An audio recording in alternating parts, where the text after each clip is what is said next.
Ito ang Presidential Broadcast Service. Radyo Pilipinas. Radyo Publiko Ng bagong Pilipinas para sa bagong Pilipino. Naghahatid ng mahahalagang balita at impormasyon na guugnay ng pamahalaan sa sambayanan. Tulay sa himpapawid ng serbisyo publiko. Radyo Pilipinas. Radyo Publiko. Ang boses ng Pangulo. Sa Iloilo, Radyo Pilipinas. 585 AM. Oras sa Radyo Pilipinas, Philippine Standard Time, alas 8:35 sa aga.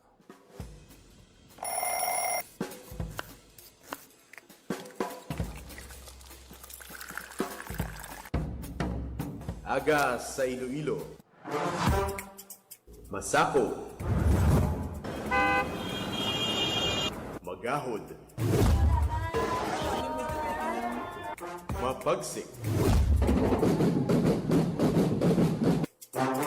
Panibagong adlaw pagkatapos ng paghuway sang gabi antes. Bag-o nga paglaom. Isa naman kapag himakas sa matahom nga palaabuton. Iloilo Morning, ang programa nga kaupod ninyo sa pamahaw kunaga. Magadulong sang labing ulihi nga balita, mga istorya halin sa Iloilo, kag iba nga bahin sang rehiyon, mga ginahuluhang balan, kag mga trending topic sa social media. Ululupod naton at tubangon ang maayo nga aga. Magpamati na sa Iloilo Morning. Diri sa 585 kHz sa AM bands ang inyong mga radyo. Radyo Pilipinas Iloilo, the only government radio station in Western Visayas.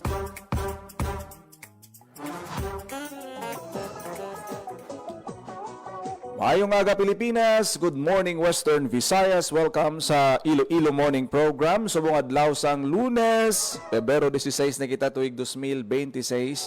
Kumusta ang inyo sininga adlaw? Kumusta ang inyo nga pagbugtaw? Back to normal na kita after sang masako nga weekend sa pagsaulog sang Valentine's Day sa nagdigad. Kumusta din ka mo naglagaw?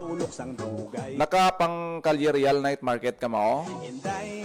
Kadamo sa mga pakulo sa nagligad nga weekend ba o kadamo man sang kitaan naton lang nga nagabit-bit sang mga flowers. Hindi mapunggan manghay. Ano nyo, butangin nyo, ibutang nyo sa vase kag wisik-wisik ka tubig para tugay malaya. Sa imo pang lakas. Sa aton sini yung mga kauturan after sang Valentine's Day, ano pang ginalook forward naton? Siyempre Chinese New Year. Sila Sa February 17, holiday naman. ay Sunod-sunod na ni ang aton sini nga mga aktibidad. Daw kadasig lang maubos ang ano no, sang inadlaw sa Pebrero no. Kay ti ang bulan sang Pebrero pinakagamay ang adlaw 28 lang ni subong. 28 ka adlaw sako pa. Asus. Daw ginaalas lang dugay-dugay kibot ka Marso na. Dugay-dugay gani ano na nang Ash Wednesday na. siling man sang imo nanay. Importante nga ano kita ha, nang smooth lang kita sa aton nga mga aktibidad. Hindi ta magdali, hindi ta magsako. I-enjoy naton ng everyday nga ginahatag sa aton na ang life nga ginahatag sa aton kada adlaw. Magpasalamat kita sa makaako nga ginmo tagaan kita sang oportunidad nga mabuhi liwat. Malapor sila Sa mga talalupang donaton nga mga balita, hibaluon naton karon ang update nagikan sa Task Force on Moral Values and Formation. Pila bala ang mga ano may mga minor de edad bala nga nadakpan sa ilang operasyon sang Valentine's Day ngati nagsulod sa mga lodging houses kag mga accommodation establishments kaya mo ning gin-target sa aton sining Task Force on Moral Values and Formation hibaluon ta karon sa report ni Emma Rose Santiagudo sa feedback ni Sir Nestor Cano nga amo ang tagpamuno sang Task Force on Moral Values and Formation. So ano man kuno daw nag-comply man tanan kay sang una budlay mo madakpan ka nga ano nagapasulod sa minor de edad sa lodging house.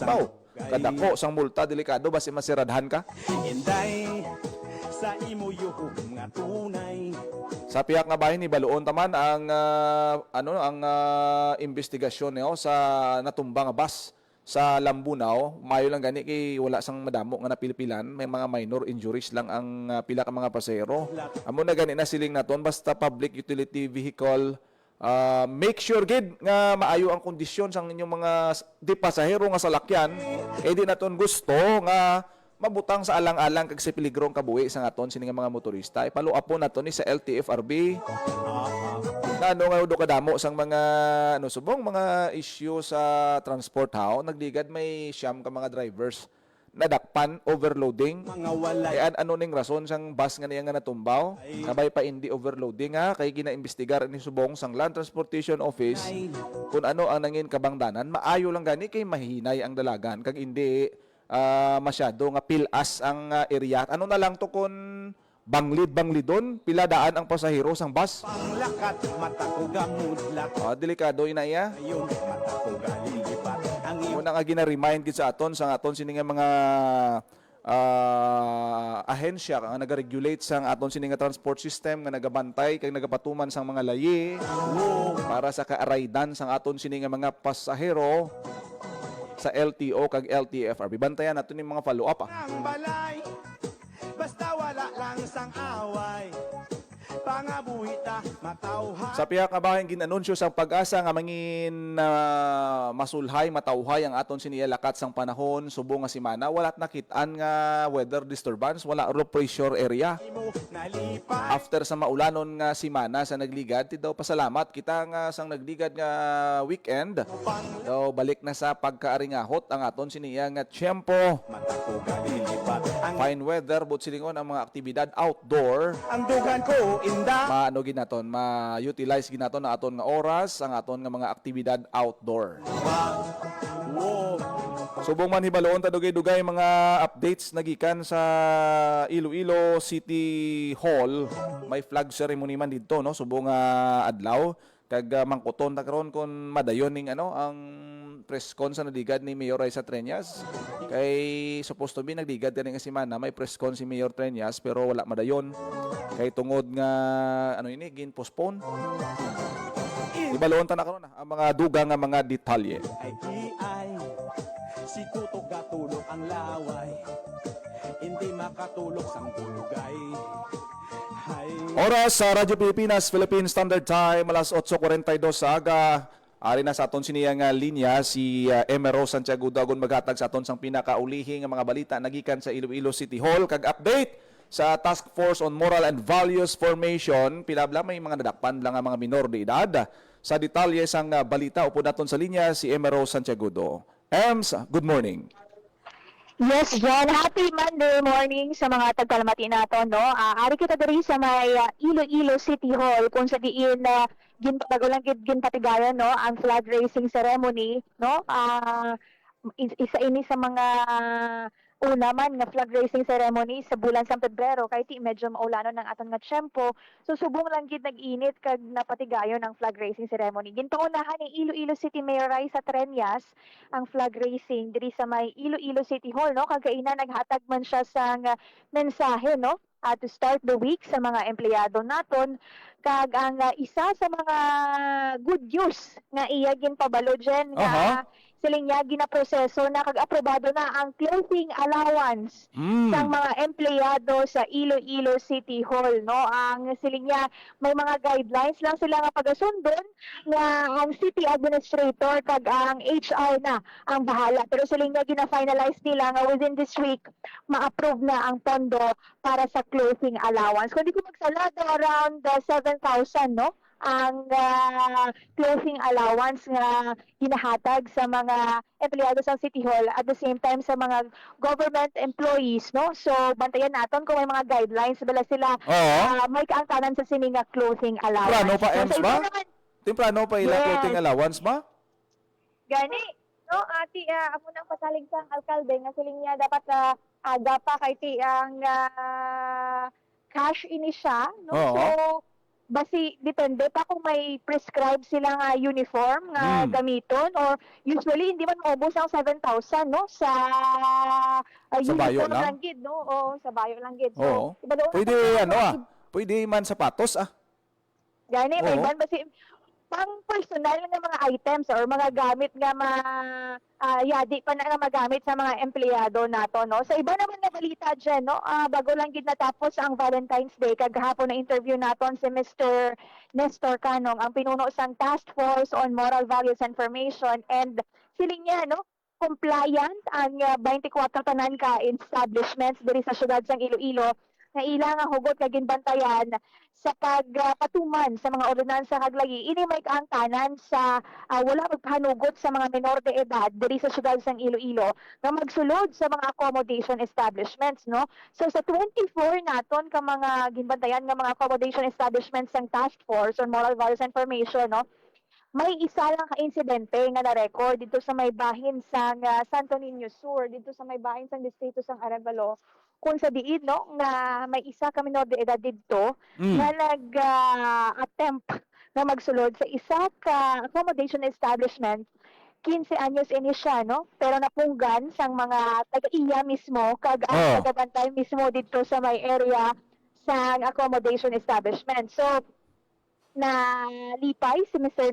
Nestor Cano sa linya mismo ang mga accommodation establishments naton dyan ang may initiative, no, nga magpatuman sa mga layi kag ti sila na mismo ang nangisog, no, Oo. na magpugong, no, o kumbaga despite sa ilang kung isipon mo profit na totani, no, kita na totani, pero ilang ginahatagan gyapon sang prioridad ang pagpatuman sa mga ordinansa naton kay sila ni Mr. Canong, no, ahead pa sang Valentine's Day, no, nagpatigay na sila sang meeting kaupo ng mga tag-iya sa sini nga mga accommodation establishments pati mga taxi drivers agod i-remind sila sa mga ordinansa sa syudad, no. Ang siling niya, no, wala man sila sang wala man nila gina-question ang mga personal choices sa mga kauturan naton nga legal ang edad, no. Sila na yang choice, no, pero when it comes to minors hugot gid nila nga ginabantayan ini kag siling ni Mr. Nestor Canong dyan, no, nga magapadayon ang ilang nga pagbantay despite nga natapos na ang Valentine's Day. Oo. Kag ti magabantay sila sa gihapon kay ti ang aton nga ordinansa, no, nga nagahugot nga wala nagapahanugot sa mga minor de edad nga magsulod sa accommodation establishments kag automatic revocation sa business permit, may penalty nga hindi magnubo sa 5,000 pesos sa mga accommodation establishments nga maaktuhan nga nagapasulod sa mga minor de edad. Ate, mayo kay santo sa impormasyon nga ginpangayuan ID ko noon 15 anyos, so ti kay ginadudahan ti pagpakita Yes. minor de edad gali ti mayo gid nga advance campaign kag palapnag sang impormasyon ti kundi isa lang nadakpan. By the way, sumangkot ako ti subong may flag ceremony si Mayor Raisa Trenyas bala nakatambong Ems. Yes. Nagtambong siya, naghatag siya sang mensahe kay ina dyan, no? Actually, nagahulat-hulat kita tani, no? Kay last week naka-schedule sa isang press conference. First niya tani nga press conference, no, for 2026. Pero gin-postpone niya. Ilantawan natin this week kung basi may next na schedule. Pero kaina, hara to siya dyan, no? Hara di siya kagina. Kag naghatag siya sang mensahe. Ang ining anunsyo in relation sa clothing allowance, siya mismo ang nag-announce, no, sa iyang mensahe sa flag raising ceremony kaina. So naghatag siya sang mensahe sa mga empleyado naton kag sa publiko man, no, to start sang week, no, kag medyo malawid-lawid nga wala nakapatigayon sa flag raising ceremony diri sa may Iloilo City Hall kay maulanon ang tiyempo. So ari di siya kaina kag iban pagit naton nga mga opisyales sang Iloilo City Government. Batayan naton na we are hoping within this week basi madayon ang press conference kay kadamo kita sa mga luyag nga ipamangkot sa alkalde dyan. Madamo nga salamat sa imong mga updates nagikan dira sa Iloilo City Hall. Nagikan diri sa Iloilo City Hall para sa Bagong Pilipinas, Emerson Santiagudo, Radyo Pilipinas, Radyo Publiko. Nabatihan balita ni Emero Santiagudo, flag ceremony sa Iloilo City Hall. Good news ha, clothing allowance dayon ha. Ara na sa mga aprobado na ini, soon to be released sa aton sini nga mga empleyado. Halin sa Iloilo City Hall, waon tanay balita sa Department of Education, may mga may mga schedule na kasang early registration sa mga estudyante. Excited na aton nga mga pila manong mga manog grade 1, manog sulod sa elementarya, sa high school. Baloon ta sa detalye sang balita. Kung pila na ang numero sa mga estudyante sa Western Visayas nga nakapa-early register sa school year 2026-2027. Mas maayo gid nga advance no, sa aton sini nga mga kauturan. Sa balita ni Marian Grace Erenieta. Yan, good morning. Jen, good morning. Sa imo ka good morning sa aton nga mga tagpalamati. Naglabot na dyan sa 117,000 ka mga estudyante. Amo ini sila dyan, no, ang mga incoming kindergarten naton grades 1, 7, kag 11 sa masunod nga school year 2026 to 2027 ang nakapa-early register na dyan. Kung maduduman sa aton nga mga tagpalamati, no, ang aton nga Department of Education, nagakampanya ini, no, sa mga incoming naton nga kindergarten grades 1, 7, and 11 nga dapat magpa-early register sila dyan. Ano man ang rason nga akin ang lano nga magpa-early register? Ini dyan para nga mabalaan ang projected number sa mga incoming o mga bag-o ini sila nga masulod sa mga buluthuan naton sa mga sa sunod nga school year. So sandig diri dyan, no, sa datos ng aton nga DepEd Western Visayas as of February 16, 8 a.m. 117,527 na ang nakapa-early register. Masobra sa 22,000 sa ila ang nakapa-early register sa kindergarten, masobra sa 38,000 sa grade 1, masobra sa 27,000 sa grade 7, kag masobra sa 28,000 sa grade 11 naton. Kag may pinakamadamo na dyan, no, nga nakapa-early register sa Schools Division Office of Iloilo. Klarohon lang naton dyan, ha, ang early registration for our incoming kindergarten, grades 1, 7, and 11. Sa iba niya dyan, no, nga grade level like grade 2 to 6, grade 8 and 9, ka grade 12, automatic na ini sila early registered or pre-registered, pero kinahanglan sa gihapon nila dyan nga magpa-enroll. So iniya, kumbaga, wala man ginahambal nga mandatory, pero ginahaylo gid sa Department of Education ang early registration para nga ti mapreparahan naton pila bala ang mga pulungkuan nga gamiton, pila ang mga tables nga gamiton, kag syempre dapat, no, ang ginapreparahan man naton ang mga learning material naton. So for data purposes, kag ang proportion sang classroom, ratio sang teacher to students, amo na ang importante gid, no. That's why nga gina-consolidate ang ini nga mga datos. So hopefully sa mga mga manog kinder kag mga manog grade 1, amat-amat na kamo, hindi nyo pagulatan sa sa abri klase pa. Subong nga may opportunity, grab nyo na, no, nga magpa-early register. Salamat yan sa imo sining balita. Report ikan sa Department of Education para sa Bagong Pilipinas, Marian Grace Aranyata, Radyo Pilipinas, Radyo Publiko. Nabatihan balita ni Marian Grace Erenieta.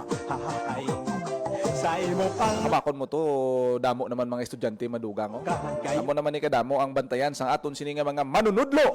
malako Nami ganini kaya i-approve na ning ang wellness leave gin-announce ni Secretary Angara ang 5-day wellness leave niyo sa mga ma'am naton.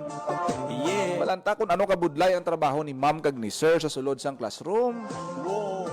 Mga estudyante kadamo, no, ti at least ang ining pag-gather sang data, early registration sang Department of Education, ma-consolidate ini, matipon ini, mahibaluan nila pila ang estudyante ta, pila ang mag-graduate, pila ang masulod, ang aton sining workforce, pila bala ang aton nga mga manunudlo, amo na ang mga ginabasihan nga data sa aton sini nga mga school authorities para nga mabinag-binag ina ba ko masubo kisa nga sitwasyon mag isa ang maestra mag 50 ang imo sini nga estudyante ba magkalapaos man si ma'am kisa ka pang saway Ay, si Tuto Gatulo ang la muna nga ano kita, no, samtang timprano pa early register na kamo sa inyo sini nga mga kabataan sa para nga mapreparahan, mahandaan sa aton sini nga Department of Education nalipay. sa kung paano mabalanse, no, ang ilang nga mga load dira Sa imo pang number of students versus number of teachers, lilipat ang imo nga supat classrooms, ana ang duga para nga ma-make sure nga tayo yun ang kag masulhay, no, ang pag-eskwela pagtuon sa aton nga mga estudyante. Lapit na lang sira klase sa public school sa Subong. Siguro nita magsala man og 4th grading na ang mga exams sa mga estudyante. After sina gamay nga break, balik naman sa enrollment. Nakadasig lang tuon sang panahon. balay ang sagutan ng kami malipay. Oras sa Radyo Pilipinas, Philippine Standard Time, alas 8:55 sa aga sa pagpangalagad sang programa Iloilo Morning. Wala nakita sang tiyempo diri sa aton siniyang programa. Good morning gid kay Ma'am Lilibeth Aguilar, friends. Ma'am, good morning gid. Ang dugan ko inda. Sa aton sini nga mga nagaupod sa aton nga programa sa aton nga Facebook Live. Salamat gid sa inyo siniyang pag-upod diri sa aton sini nga programa. Ang iban nga mga balita karon na lang sa balita issue kag iban pa kag sa iban pa nga mga programa sang Radyo Pilipinas sa Iloilo. Kuan kamo kung may mga greetings kamo, pwede gi kamo ka-comment no while on air. Ang aton siniya nga mga programs diri sa Radyo Pilipinas Iloilo para ma-acknowledge sa kag matamyaw naton kag maka-shout out kita sa aton sini nga mga kauturan.